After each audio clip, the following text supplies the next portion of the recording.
അപ്പോൾ നമ്മുടെ ഇന്നത്തെ ഐറ്റം 90s കിഡ്സിനൊക്കെ നൊസ്റ്റു ആയിട്ടുള്ള ഒരു കിടിലൻ ഐറ്റമാണ് കേട്ടോ. അപ്പോൾ നമുക്ക് അതിനായിട്ട് 1 കപ്പോളം മൈദ ഇട്ട് കൊടുത്തിട്ടുണ്ട് കേട്ടോ. ഇനി അതിലേക്ക് ആവശ്യത്തിന് ഉപ്പ്, ഒരു പിഞ്ച് ഉപ്പ് ഞാൻ ആഡ് ചെയ്ത് കൊടുക്കുന്നുണ്ട്. ഇനി നമുക്ക് വേണ്ടത് സൺഫ്ലവർ ഓയിലാണ്. സൺഫ്ലവർ ഓയിൽ നമുക്കതിലേക്ക് ഒഴിച്ചു കൊടുക്കാം. ഒഴിച്ചു കൊടുത്തതിന് ശേഷം നന്നായിട്ടൊന്ന് മിക്സ് ചെയ്തെടുക്കാം. മിക്സ് ചെയ്തെടുത്തിട്ട് എല്ലാ ഭാഗത്തും എത്തുന്ന രീതിയിൽ മിക്സ് ചെയ്ത് ഇങ്ങനെ പിടിക്കുമ്പോൾ ഈ ഒരു പരുവത്തിന് കിട്ടുന്ന രീതിയിൽ അതിനെ ഒന്ന് മിക്സ് ചെയ്യാം.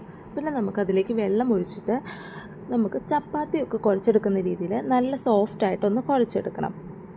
കുഴച്ചെടുത്തതിന് ശേഷം അതിനെ ഒരു ബോളാക്കി നമുക്കൊരു പാത്രത്തിൽ വെച്ചിട്ട് കുറച്ച് സൺഫ്ലവർ ഓയിൽ അതിൻ്റെ മേലിലൊന്ന് അപ്ലൈ ചെയ്തിട്ട് നമുക്കതിനെ ഒന്ന് റെസ്റ്റ് ചെയ്യാനായിട്ട് വെക്കാം കേട്ടോ. ഒരു 20 മിനിറ്റ്സ് അത് അവിടെ ഇരിക്കട്ടെ. അപ്പോഴത്തേക്കും അത് സോഫ്റ്റായിട്ട് വരും കേട്ടോ.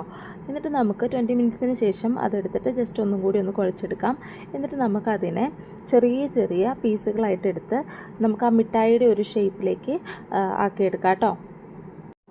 ഞാൻ നമ്മൾ പണ്ട് കഴിച്ചിരുന്ന ആ ഒരു മിഠായിയുടെ ഷേപ്പിലാണ് കേട്ടോ ഇപ്പോൾ ചെയ്തെടുത്തിട്ടുള്ളത്.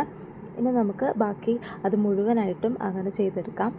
ചെറിയ ചെറിയ ബോൾസ് ആക്കിയിട്ട് ഞാൻ ആ ഒരു ഷേപ്പിലേക്ക് ആക്കിയെടുക്കുന്നുണ്ട്. പിന്നെ നമുക്ക് ഒരു പാൻ വെച്ച് ചൂടാക്കിയിട്ട് സൺഫ്ലവർ ഓയിൽ ഒഴിച്ചു കൊടുക്കാം. അത് നന്നായിട്ട് തിളച്ച് വരുമ്പോഴത്തേക്കും നമുക്ക് ഇതിനെ ഇട്ട് കൊടുത്തിട്ട് ഒന്ന് ഫ്രൈ ചെയ്തെടുക്കാം കേട്ടോ. ഫ്രൈ ചെയ്തിട്ട് ഈ ഒരു കളറാവുമ്പം നമുക്കതിനെ കോരി മാറ്റാം. ലോ ഫ്ലെയിമിൽ വെച്ചിട്ട് നമ്മൾ കുക്ക് ചെയ്തെടുക്കുക, ഇല്ലെന്നുണ്ടെങ്കിൽ അതിൻ്റെ ഉൾഭാഗം വേവാതിരിക്കും കേട്ടോ. പിന്നെ നമുക്ക് ഒരു 1/2 കപ്പ് ഷുഗർ ആഡ് ചെയ്ത് കൊടുക്കാം. അതിലേക്ക് ഒരു 2 ടേബിൾ സ്പൂൺ വെള്ളം ചേർത്ത് കൊടുത്തിട്ട് നന്നായിട്ടൊന്ന് മിക്സ് ചെയ്ത് അതിനെ ഒന്ന് മെൽറ്റാക്കി എടുക്കുക. ഈ ഒരു പരുവാകുമ്പോഴത്തേക്കിനും നമുക്ക് നമ്മുടെ മിഠായി അതിലേക്ക് ഇട്ട് കൊടുക്കാം കേട്ടോ. ഇട്ട് കൊടുത്തതിന് ശേഷം പെട്ടെന്ന് തന്നെ അതിനെ മിക്സ് ചെയ്തെടുക്കണം, ഇല്ലെങ്കിൽ നമ്മുടെ ഷുഗർ കരിഞ്ഞു പിടിക്കും.